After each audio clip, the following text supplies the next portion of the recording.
All right, well, 12:01, so I guess we'll go ahead and get started. Got the old bell here to ring, so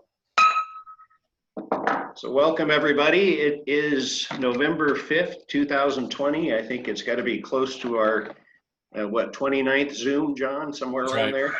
Yep. All right. So welcome everybody. Good to see everybody on here. Do we have someone who'd like to volunteer to lead us in the pledge? Maybe a red badge who'd like to get that greeter box checked off? And I know we have to have a flag background somewhere. I have one. All right, we've got the flag. Any takers on the pledge? Guy's patriotic too. Guy, you want to lead us in the pledge today?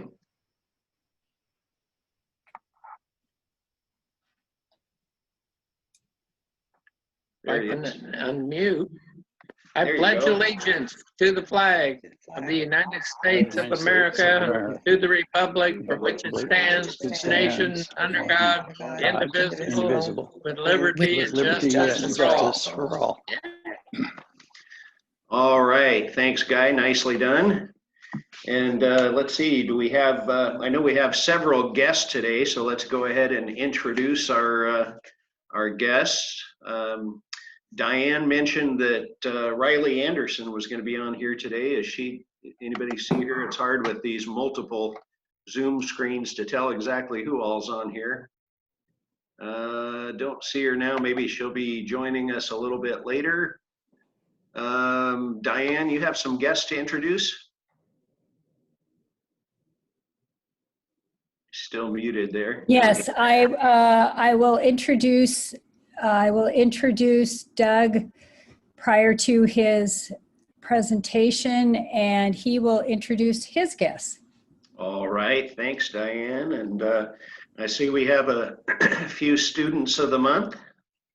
Yes, I'd like to introduce our November students of the month. We have Daisy O'Hearn and Peyton Cunningham. All right, Yeah, welcome Peyton. Daisy and Peyton. Okay, any other guests? I think that pretty well covers it for guests. So a few announcements. We had a board meeting on Tuesday. It was a pretty productive board meeting for November, I think. We talked about getting back to some hybrid meetings at the Best Western starting on January 7th, if all goes well. Of course, that's a moving target and we'll see how everything progresses, but that's the current plan, is to maybe have 20 or 30 in person and broadcast via Zoom so everyone can continue to watch on Zoom if they prefer. And then one of the other ideas that was mentioned at the board meeting, which I thought was a great one, is that we had bought lunch for the staff and doctors over at Samaritan Hospital. But we're thinking of doing a similar thing for teachers and staff over at NHS. So I'll be sending an email out this week. One of the ideas we had is that in lieu of our Rotary lunches, so we typically have a $15 lunch if we're meeting in person. If anyone would like to donate their $15 lunch to help feed the staff and teachers over at the high school, we'll work on that, put that together too. So more on that to come. I have a few things for today in history. This is a election theme as it worked out. 1773, John Hancock was elected as a moderator at a Boston town meeting that resolves that anyone who supports the Tea Act is an enemy to America. 1872, American women's right to vote advocate Susan B. Anthony votes for Ulysses S. Grant, who was subsequently re-elected US president. And in 1968, Republican candidate Richard Nixon is elected president of the United States, defeating Democrat candidate Hubert Humphrey and independent candidate George Wallace. So a few things from today in the past there for you. Let's see, moving on to Sergeant of Arms, Bob. Got anything for us? Oh, there, Rotarians. Hello. Good Hello, to Bob. see you all again. Dorita, just in case you need to leave, go ahead, no questions asked. And Frank, or Jim and Peggy, it's so nice to see you guys back. You've been gone for a little bit. Hello? You're muted. There you go. Okay, here we are. Well, Yeah, it's good to see you two. We've had just a whole lot of different stuff going on. We're trying to do our makeups, but it's just been crazy. So, Oh. but we're back on even keel, I think, again. Are you thinking that 2020 is crazy? Why wouldn't the elections be screwed up? Yeah. Yeah. Well, Catherine, Performing Arts Center. Catherine, now retired. I saw her at Freddie's the other day and she wanted me to say hello to everyone. So hello from Catherine. She's looking great. She says she's a little bored. So if you need some help, might be a suggestion. Have we got any happy dollars out there anyplace? Happy dollars? Diane Freddie? does. Diane does. Marcia, what have you got? I got $100 because my heart is full of joy, and thank you to everyone in the club that was supportive, and I'm in a pretty darn good mood this week. Well, congratulations and thumbs up. Thank you all. Bob? Yeah, who's next? Diane. Oh, hi, please. Diane. There you are. Well, what did we used to do? Confessions and celebrations? Ooh. Brags and Oh my boasts? gosh, I don't know whatever. whether we got enough time for you. Oh, go ahead. Okay, I'm gonna do a confession. I have my Cougs background up. And so, and I wanna do maybe not a brag, whatever. I'm very happy to have our OSU guests on today. And I'm hoping that the ones from Newport become Rotarians. So I will be $100. Oh, one other thing. I don't know if Freddie said this because my class is going on, I'm running around like a chicken with my head cut off. But we are going to plan our evening social that was mentioned for December 5th or December 12th with one of the clubs in Corvallis, and Keith and I are going to Corvallis tomorrow to hopefully have coffee with her, Terry Homer, who's the president-elect of one of the Corvallis clubs. Excuse me. So I will be $100 happy towards my Paul Harris, and now I'm done. Go Beavs. Yeah. Okay. Well, I hope that we're not very nice to you on Saturday. But, oh, DeMar. You're muted. Well, Bob, I think I'm happy. I have another 4 years of volunteer service to the city, which I think I'm looking forward to. I'm happy that the slate got reelected Beatrice Pateo and Cynthia Jacoby and Dean as mayor.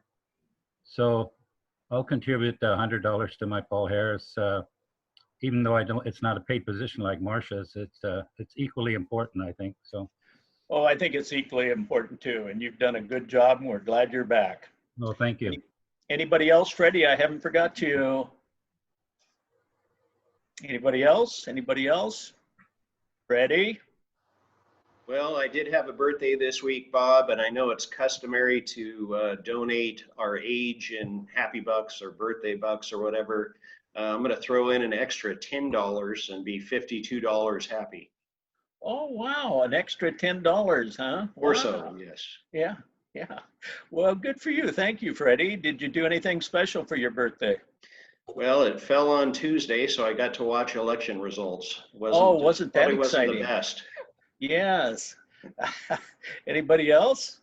So Bob, this is Julie. It's not for me. I'm not seeing you for some reason. Where are you? I know. I didn't put my picture on because I'm really busy at work right now, so I've got to multitask. But anyway, my husband's not on the call, but I have to call him out. And you need to charge his bill, Mark, not my bill, because he will be 65 on Sunday. Oh, wow. And I didn't, so we'll charge him $65 to his Paul Harris. I didn't understand Freddie's though. He says he's putting an extra 10 in to get. I didn't understand that 52. either. Yeah. So is he only 42 years old? Well, is it the truth? You know, I'm putting in $52. yeah, I didn't think that was gonna sell. Yeah. So Mark, the funny part is like a month or so ago, I know all you 65-year-olds know you sign up for Medicare. And so he went through that process and then looked at me and went, what the hell happened? I'm on Medicare. I said, I don't know. The time goes so fast. So yeah. Anyway, crazy. It does fly by, doesn't it? Yeah. The other thing that I thought was funny, I guess it's not funny with the election that's going on right now, but my first year when I first became a Rotarian was during election time of the year 2000. And I remember at every meeting, people cracking jokes about hanging chads. So if you remember that, it kind of reminds you of what's going on now. Boy, it certainly does. We've got a mess. Okay, anybody else? Well, Freddie, I'm going to turn it back over to you then at 42 years old. All right. Well, thanks, Bob. Nicely done, as always. Doretta just reminded me one of the other things that we talked about at the board meeting is that this year it's probably not going to be practical to have our annual Christmas party. So we're going to forego the in-person banquet, and as an alternative, we did talk about maybe doing a service project to help some folks for Christmas season, maybe partner with Nathan and Corinne at Salvation Army. But anyway, more to come on that. Hopefully we can figure out a service project to at least get together and celebrate the season. Hey, Freddie, you mentioned we're going to do a Survey Monkey. Can you mention that? Oh, right. Yeah, we're going to be sending out a Survey Monkey for, John, was that for the lunch donation for the high school? This was going to be for how many people are willing or would come to our January 7th meeting at the Best Western or hybrid. Yeah, so this is going to be another survey just to see how many would be comfortable coming to a meeting at Best Western in January. And we're going to be putting together some, protocol for distancing. And they mentioned that they would let us park down below so we don't have to use the elevator and so forth. So more to come on that, but we'll be kind of testing how many people would be comfortable meeting, distanced at the Best Western starting in January. Again, that's kind of a moving target. If anything changes significantly between now and then, we'll reevaluate things, but that's kind of the plan so far. So, Freddie, on that note, can I interject? Sure. I know there were a couple questions about the facilities there at Best Western, one of them being you just commented on with the elevator use. The other was, what was the air filter system like there? They do have a state-of-the-art HAV system. They did say that they could put in some kind of filtration system if we so desired, and that they'd also be willing to leave the exterior door open as long as it's not too windy, just to get some fresh air in. So if that helps anybody. And then just a reminder that it would be a plated meal, not a buffet, and they would maintain social distancing by keeping just a minimum amount of people at one of those big round tables, and then spacing the tables such that we have social distancing. So more to come on that, but it'll be interesting to see the results of the survey first.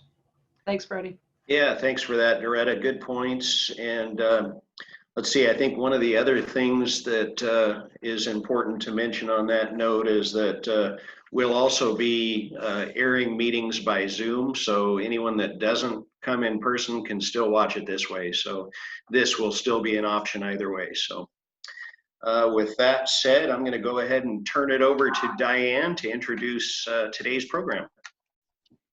Thank you, Freddie. I'll just swallow my lunch. Okay. And I want to let Doug know, because he hasn't attended one of our Rotary meetings. If I put my head down, I'm just eating lunch or grabbing my lunch. Our presenter today is Doug Brusa. He is the Director of Development for Marine Programs at Oregon State University. Some of you may remember Doug was a guest when Dr. Sarah Henkel of the Hatfield Marine Science Center presented an update on the WAVE project several months ago, pre-COVID. We have invited him today to give an update on some of the many aspects of OSU's marine sciences. See, Bob, I can support OSU, and some big projects going on there. He was involved in the launch of the research vessel Marcus G. Langseth, which you can see periodically at our NOAA dock here in Newport. The Marcus G. Langseth is part of the Lamont, I think, I had a typo in that, Doherty Earth Observations Office of Marine Operations and it currently operates the research well. It serves, the Marcus G. Langseth serves as the National Seismic Research Facility for the United States academic research community. Its unique seismic data or seismic capability allows it to provide both two-dimensional and three-dimensional maps of the Earth's structure miles below the surface. Doug will also do some self-biographical introduction in his presentation. I also want to add that Keith and I have known Doug for some time and have witnessed a similar presentation that he'll give you all today at the Oregon Leadership Institute at Salishan.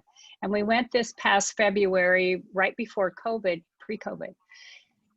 Finally, Doug is a passionate advocate for marine science research and education, both at OSU and more broadly. He is one of the people we can blame for that big new building in South Beach at Hatfield Marine Science Center. As part of his presentation, Doug will introduce his guests, Dr. Lisa Balance and Dr. Angie Dorr of OSU. With that, Hugh, please help me welcome back Doug.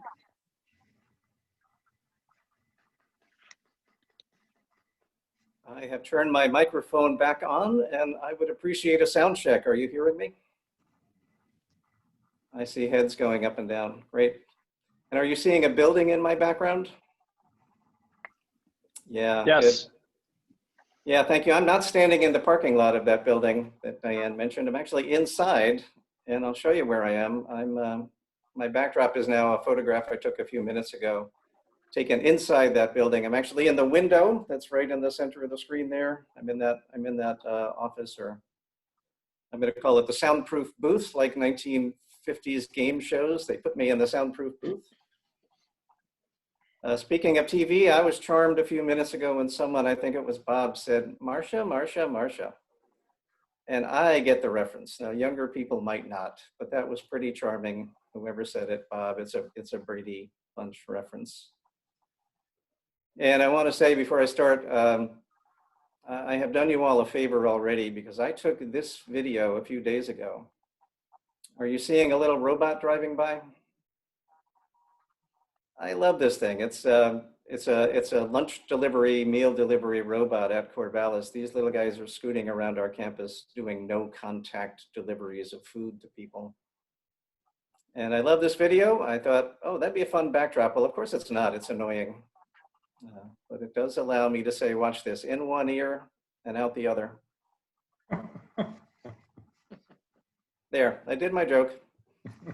So I'm gonna go back to that picture. And I'll say I'm not at my normal workstation. So when I get started yakking here, I'm gonna launch my timer. So I hope to finish on time.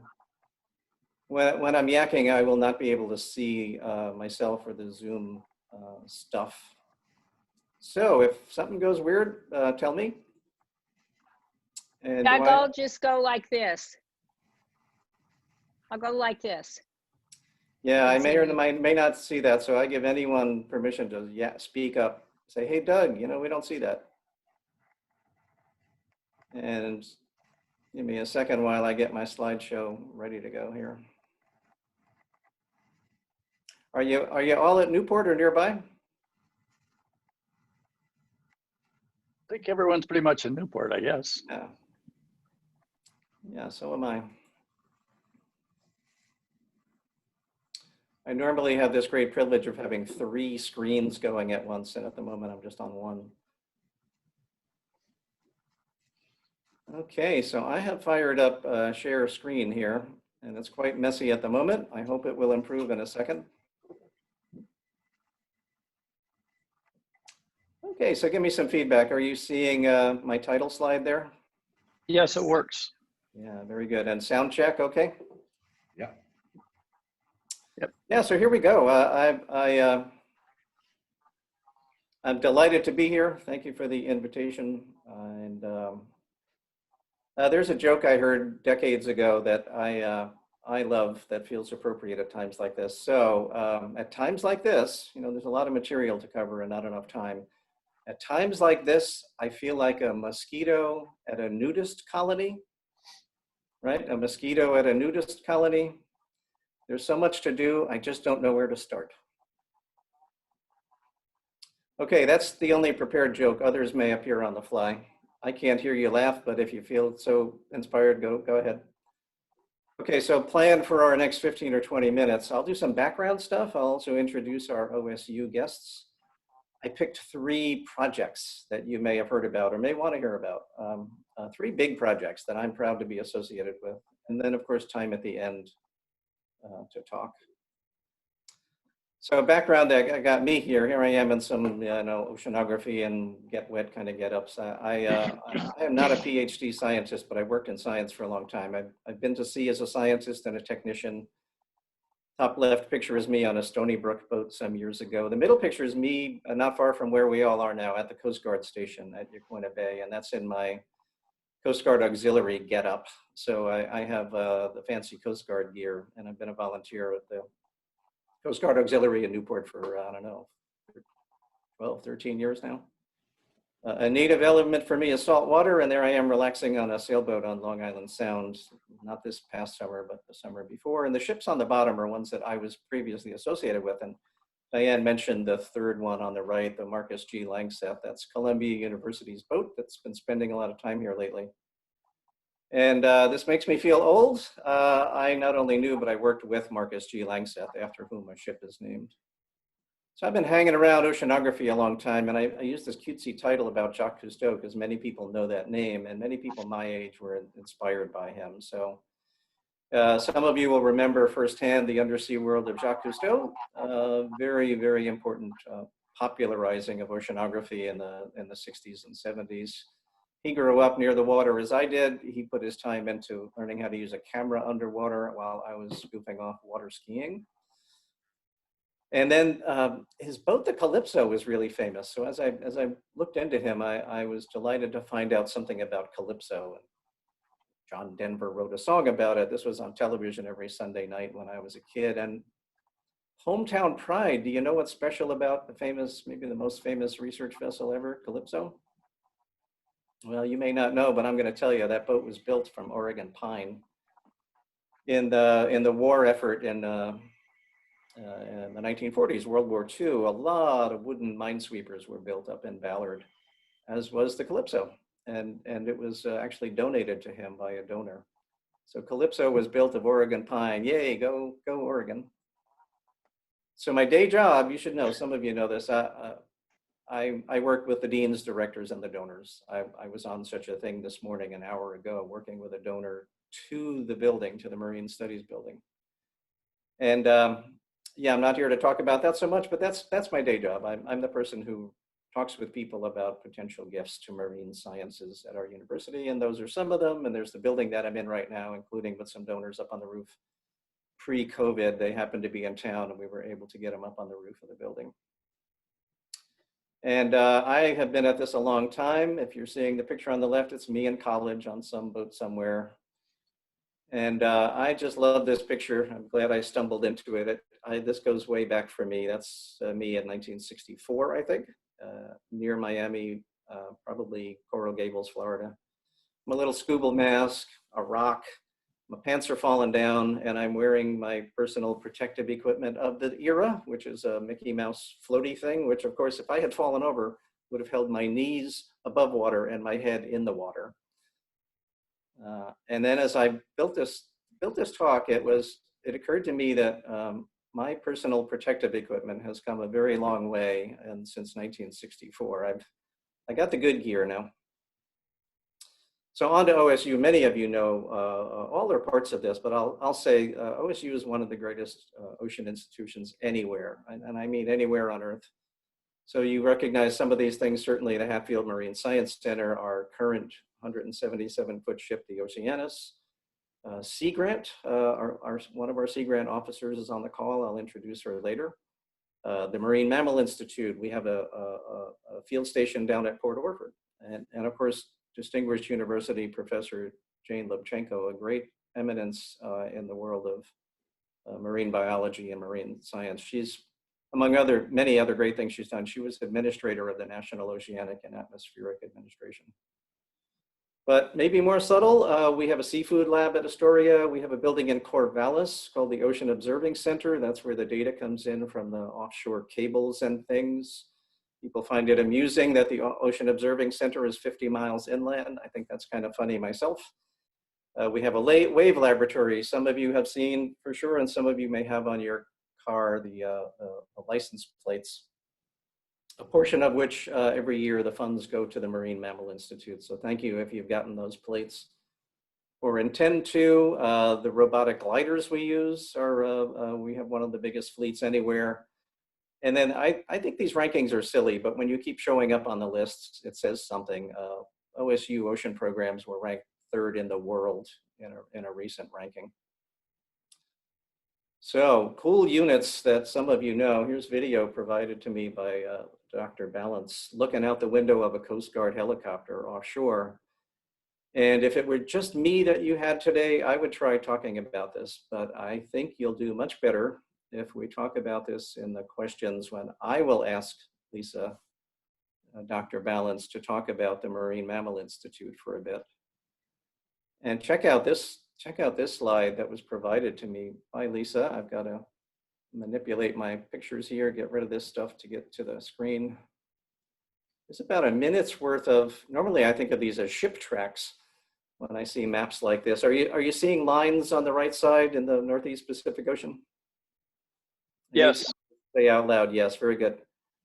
Yeah, I think of those as ship tracks. Well, of course they're not, they're whale tracks. And my question for Lisa later is going to be, can you tell me mechanically, how do we do that? We attach devices to the whales. How do we get them attached? And how do we know, which are which? I would encourage you all to invite Dr. Balance and our other guest back for their own talk sometime. You'll notice I'm going pretty quickly. I want to be able to cover a lot of turf in a short time. So there's Dr. Balance, and thanks for joining us, Lisa. I hope you're still on the call. I can't actually see. Then our other guest today is Angie Dorr, who's the Sea Grant and Local Extension Agent. Some of you may know Angie already, and I'll ask her to introduce herself at the very end in the question period. So Sea Grant is an important part of this whole giant marine enterprise. And I was lucky to catch Angie's dock walk, but virtual. We should did it on camera on Zoom, and I hope she's still planning to do more of those. Okay, in the Jacques Cousteau theme, I think his jaw would drop if he showed up in Corvallis on 53rd Street and saw this wave lab that we have. Some of you may have been there on open house day.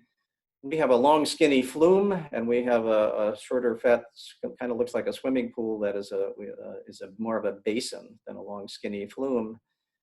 And we can do things like this. I hope you're seeing this video. We're making waves in this thing, which is kind of like a giant swimming pool. And we have very sophisticated controls of the waves that we can make. So if you're thinking about things like tsunamis, it's a pretty good place to build little model cities and drive waves into them. And indeed, we do think about tsunamis.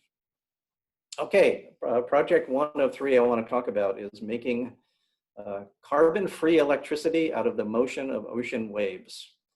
So because we have the Wave Lab and because we have those instruments offshore, I'm sure those were contributing factors along with other ones, our strength in the environmental aspects.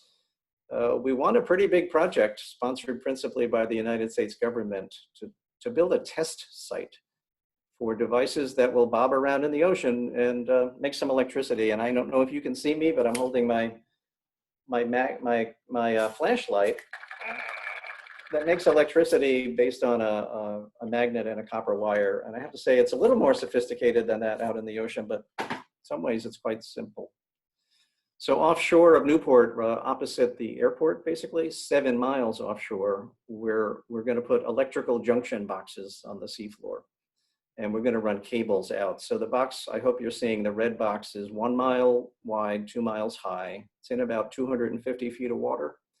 And we are right now very deeply involved in specifying the cables that will go out there so that other people from anywhere in the world can bring a device, plug it in, and see if we can reliably, effectively, environmentally responsibly make electricity out of the motion of ocean waves. And of course, it doesn't involve any carbon. We're not introducing greenhouse gases. In fact, it's a solar energy project. Pilots, mariners know that the sun makes the wind. It's the wind that makes waves. So when you're standing on the beach looking at the waves coming in, those were made by the sun a couple of days ago somewhere else. So it's renewed every day. Those waves come to us free of charge from the sun. The blue box at the top is where we've done this before and will continue to test some devices. It's simply not cabled to shore. And I hope you're seeing some pictures of some of these devices. And if you look to the left side, the top left, that's the basic thing that's going on here to get an idea. Devices moving up and down or sideways and using that mechanical opportunity to spin a generator somehow, some way. Here's some more pictures. The one on the top right is actually a real device. And I'm going to show you a picture of its bigger, younger brother or sister in a minute. And here's the cable run. So those red boxes are 7 miles offshore opposite the airport. The cable run will actually go down to Seal Rock because of various reasons like the topography on the bottom and a good landing site, and also where we were able to buy some property to put up a little building. And there's the younger, bigger brother. So you might ask, well, gee, are any of these devices going to show up and when? Has anybody ever actually made one of these things, which is called a wave energy converter? And the answer is yes. There's a picture taken June last year at Portland at a shipyard where it was built, and I am in the right picture for scale. So I'm 5.5 feet tall. That thing you're looking at is 60 feet tall, 60 feet wide, and 120 feet long. And it uses the motion of the waves to spin a turbine, which is up at the top on the left picture. And salt water never enters that turbine. It spins a generator that makes electricity. And this device has been taken to Hawaii, where it's going to be tested first. And the plan is to bring it back to Newport when we are ready for it. Going pretty quickly here, but I'll tell you, thank you, taxpayers. The principal sponsor for this project are the taxpayers of the United States, and a little bit the taxpayers in the state of Oregon, and then corporations, foundations, and individuals. So that slice of the pie is where I work on funding for this project. Okay, take a breath, moving on. Running out of time. Project 2 is building 3 ships for the United States. We have a long history of ships here, and I'm going to show you a 2.5-minute video right now. I hope the video quality holds up. At the end of this, we're most of the way through my presentation. So we are going to build for the country 3 vessels that will be about 200 feet long, and they'll be the state of the art in the world. They're called regional class as opposed to the biggest ships, which are global class, can go anywhere. And it'll be a very smart ship. It'll have 4 ways to propel the ship, 2 Z drives in the back, 360-degree thrusters if you're a boat person, a couple of bow thrusters. A very smart design on the bulbous bow there. Turn off my phone. Yeah, and then for those of you who've been on a boat, you know they move around a little bit, and we've put in a device that will lessen the roll, the left to right side roll, and give us an ability to operate at higher sea states. And these things can be incredibly dangerous, putting stuff over the side, old style, but now we've got very smart equipment handling on the new ship that'll make it much safer. So a drop-down center board that will have instruments, easy to fix them, easy to change them. We'll map the seafloor and the subfloor with a sonar that will be operating there. And we've considered the human elements. Not everyone will have to go to sea anymore just to do things. People will be able to stay at home because of that data link. And we've designed a much more comfortable ship for the human occupants. Not always fun going to sea, but we've designed cabins, for example, that have lights that you can control. Much nicer than on many research vessels. And some of the cabins on research vessels now, the light is either on or off. The air conditioning is on or off. And we seek to improve that to make it a better experience. Yeah, so there you go. The regional class research vessels, OSU is building 3 of them for our country. The first one will come here and live at Newport. This is an artist rendering, not a photograph. These ships don't exist yet. This picture, maybe it'll happen someday, but maybe not. Yeah, go Beeves. We're building 3 ships for our country. One will live on the Gulf Coast, one will live on the East Coast, one will live at Newport, Oregon, and it'll look something like that. The name will be Taani, which is the Siletz people name for offshore. And I snapped this picture about 24 hours ago. So in the foreground, just west of New Orleans is the hull number 1, starting to look like a boat. And in the background is hull number 2, just getting started on construction of hull number 2. This is this award of this project. This is where I will bring in the University of Oregon. This is the largest government award of any kind in the history of our state. To build these 3 ships, and University of Oregon has a fine program, but they haven't built 3 ships for our country. There, take that, U of O. And then finally, a Marine Studies program. I'm in the Marine Studies building, and part of it is this Marine Studies initiative, which includes an undergraduate program for students who don't necessarily want to, say, be a PhD scientist, but love the ocean. Maybe they want to be an English major or engineering or math or who knows what. So we're creating, and it will start January 1st, an undergraduate major in Marine Studies. That'll range all of the disciplines at our university, but will include a marine element. And the idea is that some of those students will come to the coast as undergraduates. And we have an increased capacity, of course, because of the building I'm standing in. I am in that innovation lab, which is in the picture to the right side of the building. It's a teaching machine shop. It's a mentoring machine shop. It's kind of a maker space. And I say here, thank you to every donor. Some of you may be on the call or you know someone. Every donor's built this building. The building does not happen without donors, and I hope you'll get here. And there's the donor wall on the bottom left. It's called the Gladys Valley Marine Studies Building because Gladys and Wayne Valley, who were at OSU in the 40s. I'm in that room right now. I wrote here prototyping and mentoring machine and electronics makerspace. In fact, it'll turn out to be what it turns out to be. We've got the physical space. People will start bringing ideas and support and money. Of course, we need program money. And this is the part of the building that really warms my heart. My dad was a machinist and an electrician, and I like that we are introducing to the students in Lincoln County and up and down the coast that you can work at a very high level in science, and your job can be running a mill or a lathe or a soldering iron. So the features include highly built for earthquake tolerance. It's built to survive a big earthquake. And should there ever be a tsunami in our harbor, it's built to allow people to go to the roof, maybe 900 people. I don't think we have that many people around here, but so anyone can walk up that ramp at any time if there's a big earthquake and if there's the kind of earthquake offshore that drives a tsunami into the harbor, yeah, come to the roof. There you go. I don't know how much time I took, but I want to thank Diane and all of you for having me here, and Lisa and Angie as well. And that's how I looked some time ago while paddling. So there we go. I want to introduce Dr. Balance with the first question, and then Angie Dorr with the second. Any questions for me right now? I have some, believe it or not, Doug. When COVID is more whatever, when we get a vaccine, Keith and I would love to have you come back to Newport and give us, or Dr. Balance or Dr. Dorr, and give us a tour of that building, because we walk by it every day. Or maybe all the Rotary Club, that might be kind of cool.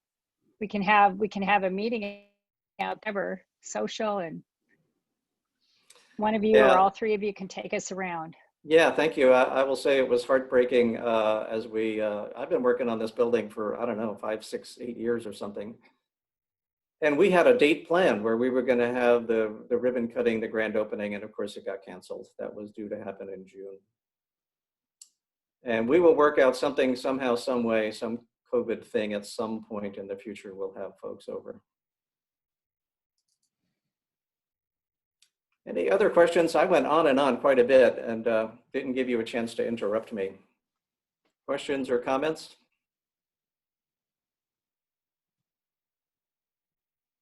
Okay, I'm going to exert my privilege then, and I'm going to ask Dr. Balance. Can you explain something about those ship tracks, as I call them, the whale tracks? How do you get that? How do you build that animation there? Doug, before you start, I think our esteemed Sergeant at Arms, Mr. Wiener, has a question for you. I saw him raise his hand. Oh, I see. Okay. Yeah. Sergeant at Arms, esteemed, go ahead. I was just wondering if you've had any dealings with, what's his name? The new president for the university. The new president of Oregon State University. Yes. Yeah, his name is F. King Alexander. He's come to us from another big school like ours, Louisiana State. I've only been on Zoom with him. The treat will come when I get in a car and drive with him somewhere, as I had many times with our previous president, Ed Ray. Yeah, we've got a very experienced new president of our university. Any other questions before Dr. Balance tells us about that image that I love so much? Lisa, you want to say hi? Sure, thanks, Doug, and hello, everyone. It's a real honor and privilege to be invited to attend this meeting. I'm Lisa Balance, the director of the Marine Mammal Institute out here at Hatfield, and I'm relatively new still. I just passed my 1-year anniversary here. Prior to my time here at OSU, I was a scientist with NOAA for my previous, actually 30 years, dating back to my time as a graduate student. But I've always been a marine mammal ecologist and also a seabird ecologist. So it's a thrill to be at such an exciting place as Hatfield and OSU. And I'd love to come back and talk to you a little bit more in detail about what we do at the Marine Mammal Institute. But I did send Doug a couple of teaser slides, and one of those was a summary of some of the tracks from whales that have carried our satellite tags over several years. And you can see that these whales do move across space at an ocean basin scale. It's really remarkable, their movement patterns, and at the same time how predictable individual animals can be with respect to where they go at each end of those long tracks. My predecessor, Dr. Bruce Mate, who many of you I suspect know well, just retired at the time that I arrived here, but he has, for the previous 4 decades, had a long professional history of trying to figure out exactly how to attach these tags onto whales. And there are a variety of ways to do that, ranging from short-term tags, attaching them by suction cups to the whale's skin that can stay on there for a matter of minutes or hours, to fastening them on with more long-term ways, such as sort of fish hook type things. And Bruce has perfected the ability to put tags on that last for months, even up to a year or longer. So again, it's told us a great deal about where these animals go, their predictability, and not only given us some insights into some pretty gee whiz cool science, but also has some important conservation and management implications. I think I'll stop there, but again, thanks so much for the invitation to join you, and I look forward to getting to know all of you better in the future.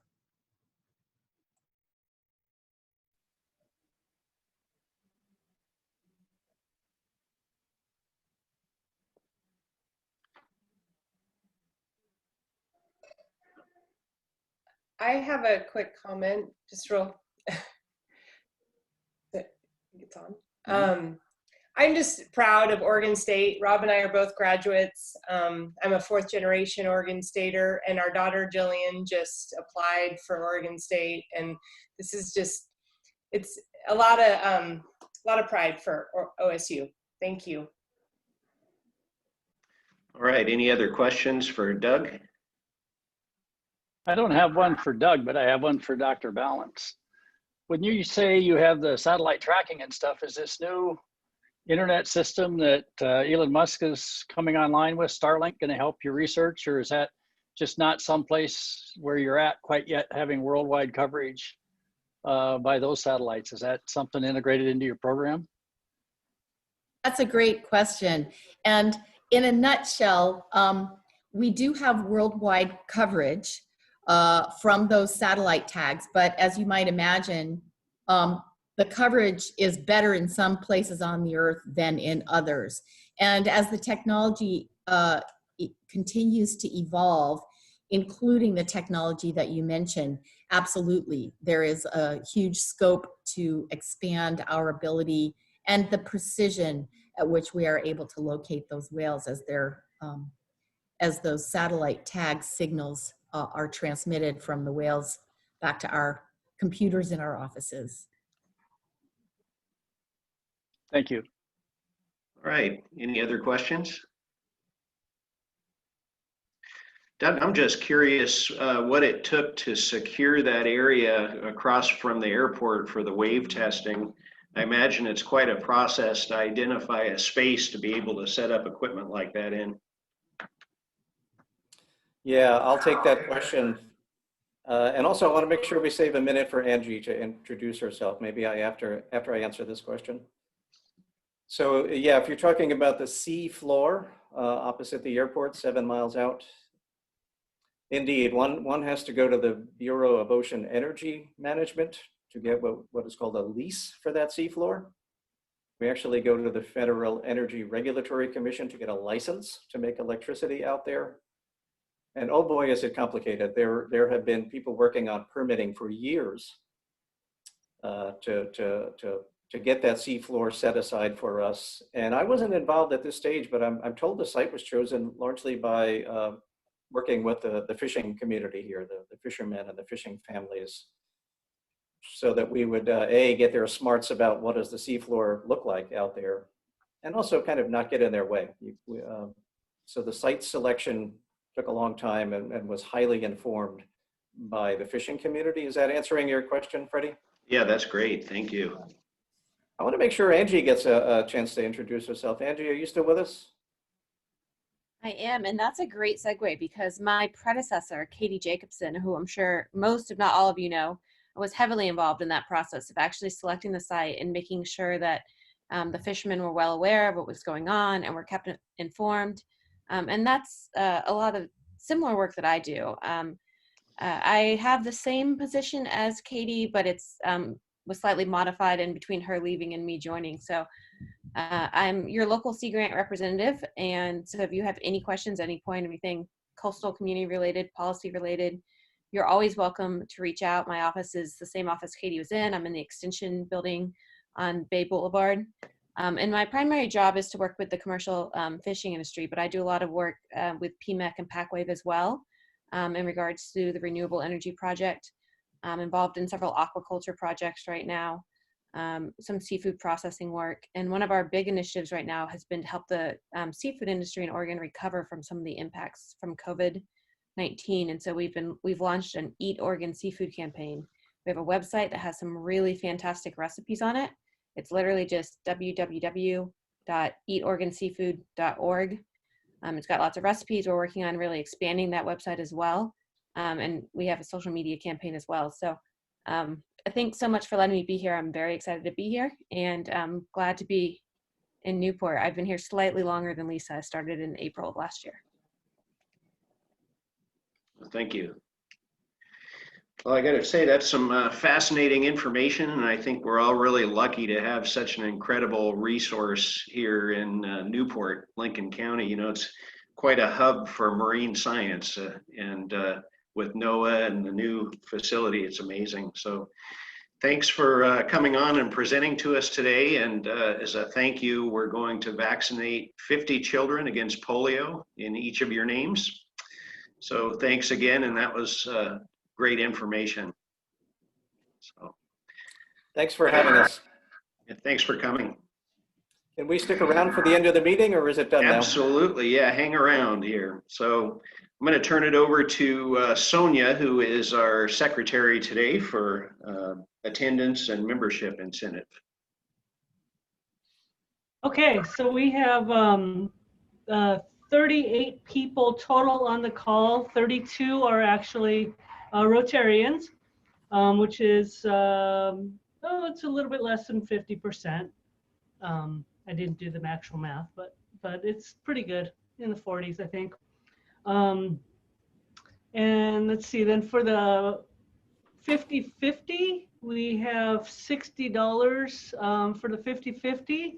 And let's see, let's go ahead and see if we can let you see this. Spin the wheel.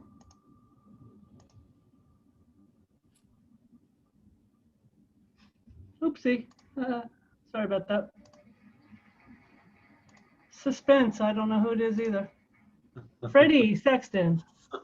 Wow. Sorry about that, guys. I'm still, one of these days I'll get it right. So Freddie, you got the $30. Lucky me. I'll go ahead and donate that to, let's see, Salvation Army this time. Okay. Thanks, Sonia. And then member incentive, I guess I'm doing that too. I had Marcia Buckley. So it's your week, Marcia. Well, you know what? We're going to send that to the Salvation Army too. All right. Okay, that's all I had. All right. Well, thanks, Sonia. And let's see, John, do we have a social media this week? We do. You know, I've been going on it's been a 1-month battle with Mark Zuckerberg. This morning, my two Rotarian attorneys, Jeff Ouderkirk and Marcia Buckley, defended me in front of Mark Zuckerberg and his attorneys, and it's cleared now. I can now post on Facebook. So I'm so happy. So I'm $50 happy for that. And I am so impressed with OSU's Marine Sciences. That is just a really impressive program that they have going on. So today's social media winner, I put everybody's name in the raffle today, and it's Megan Shane. All right. Okay, well, thanks, John. And any last minute announcements before we move on? So next week we have another good program. Kathy Heater is going to talk to us about Diamonds by the Sea. So come back next Thursday for that. And with that, would someone like to take us out with the 4-way test? Any volunteers? Hard to see with multiple screens. I don't see anybody. I can do it, Freddie. Okay, thanks, Diane. The 4-way test of the things we say and do? First, is it the truth? Second, is it fair? Fair to all concerned. Earned. Third, Will it build goodwill and better friendship? Tips. fourth, Will it be beneficial to all All concerned? concerned. and fifth. Is it fun? All right. Well, thank you very much, Diane, and thanks everybody. Great to see everybody on here and great program. We'll see y'all next Thursday.